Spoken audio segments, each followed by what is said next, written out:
When school begins next month, the Hawaii Department of Health will strongly encourage indoor mask use when COVID levels are high or medium. However, we will no longer recommend universal masking in most situations. Indoor masking will now be optional at public schools starting on August 1st. Until then, the State Department of Education says masks are still required at all summer school programs. KITV4's Jeremy Lee had a chance to talk to both parents and students about the big announcement today.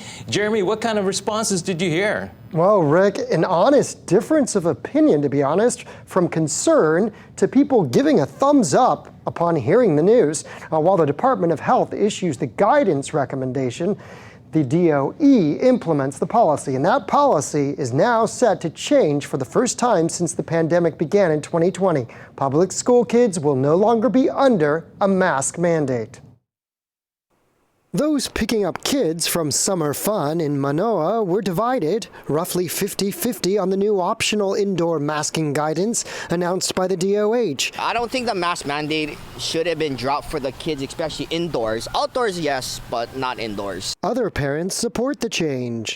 I think it's a good idea because it's just one more thing for us to have to worry about in the morning is making sure they have their mask, and half the time they don't even have it on. This is surprising that she has it on. Do you think you'll wear your mask even in August inside?